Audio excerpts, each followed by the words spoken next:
তো এখানে বলছে generating function e⁻x/2 into t - 1/t equal summation of n equal -∞ থেকে ইনফিনিটি জেন অফ x t⁻n কে ব্যবহার করে দেখাও যে 2jn prime of x equal jn - 1 of x minus jn + 1 of x।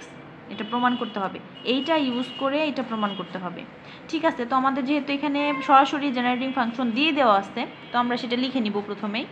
এখন একটু প্রশ্নের দিকে যদি খেয়াল করি, এখানে প্রাইম আছে, প্রাইম মানে কি ডিফারেন্সিয়েশন। তো আমাদের এই অংশটাকে একবার যদি ডিফারেন্সিয়েশন করি কার সাপেক্ষে, এক্স এর সাপেক্ষে, যেহেতু এক্স ফাংশন এখানে। তো এক্স এর সাপেক্ষে যদি আমরা ডিফারেন্সিয়েশন করি, এখানে এক্স আছে, আমরা জানি ddx অফ e⁻mx ইকুয়াল হচ্ছে এক্স এর সাথে যেই ধ্রুবক বা যাই থাকে ওটাকে আমরা সামনে নিয়ে আসবো m e⁻mx। এটা হচ্ছে আমাদের ডিফারেন্সিয়েশনের সূত্র বা নিয়ম। তো এই আমাদের বাম পাশের অংশটাকে যদি এক্স এর সাপেক্ষে একবার ডিফারেন্সিয়েশন করি, এক্স বাদে বাকি যে অংশটা আছে 1/2 ইন্টু এটা সামনে চলে আসবে, সামনে চলে আসলো। তারপরে হচ্ছে ইট পাওয়ার যা ছিল ওইটা ওইভাবেই থাকবে, তো দেওয়া হয়েছে ইকুয়াল এই অংশটাকেও আমাদের ডিফারেন্সিয়েশন করতে হবে। তো এই অংশটা শুধু প্রাইম আসবে, বাকি সব যা আছে ঠিক থাকবে। আচ্ছা, এখন আমরা এখান থেকে যেহেতু দুইটা পার্ট আছে এখানে, তো এই দুইটা দিয়ে আমরা এই অংশটাকে গুণ করে দিব, আর হাফটা একদম সামনে আছে, সামনেই থাকুক। টি ইন্টু এটা গুণ করা হয়েছে, -1/t ইন্টু এটা গুণ করা হয়েছে। আচ্ছা, এরপরের লাইনে হচ্ছে এটা সামিশন আকারে লেখা হয়েছে। আমরা জানি যে এইটাকে যদি এইভাবে লেখা যায় সামিশন আকারে, তো সরাসরি আমরা এই অংশটাকে সামিশন আকারে লিখতে পারবো। কিভাবে? টি আছে, টি থাকুক, শুধু ইর পাওয়ারটা আমরা একটু খেয়াল করি। ইর পাওয়ার এইটা মানে হচ্ছে এটা, আর আমাদের সামনে একটা টি আছে, তো টির পাওয়ার তাহলে 1, আর এই যেখানে টি হচ্ছে টির পাওয়ার n, যোগ করে দিব, টির পাওয়ার হবে n + 1। আর এই যে অংশটা আছে এইটা এখানে হবে। আমরা সরাসরি একটা সামিশন দিছি, কেননা এইটার জন্য তো এই যে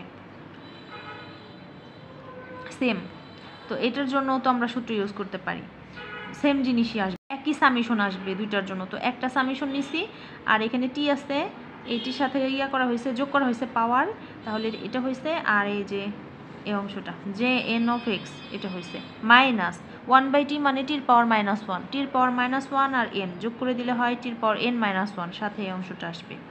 আর সামিশন তো নিয়েই নিছি শুরুতে দুইটার জন্য, আলাদা করে দিলে হয়তো এক লাইন বেশি হইতো আর কি, একটু শর্টকাটে করা হয়েছে।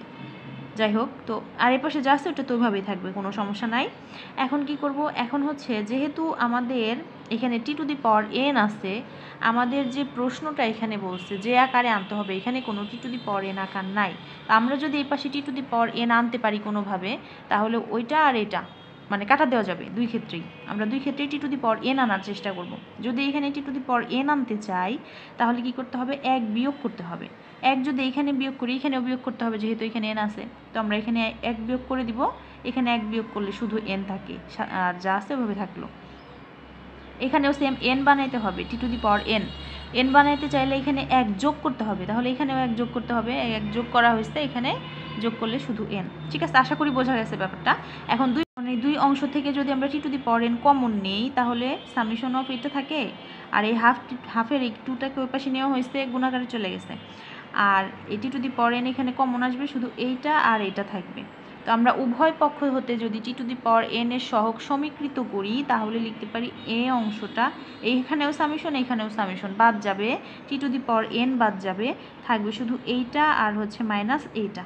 তো এটা মাইনাস এইটা, এই যে এটা মাইনাস এটা, এখানে equal to jn prime of x, এই যে।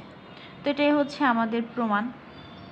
খুবই ছোট্ট একটা অঙ্ক, এত শর্ট না করলেও হয়তো, 2-1 লাইন বাড়ায় করলে হয়তো। যাই হোক, যেহেতু করে ফেলছি কি আর করা যাবে, খুবই সিম্পল, আশা করি বোঝা গেছে।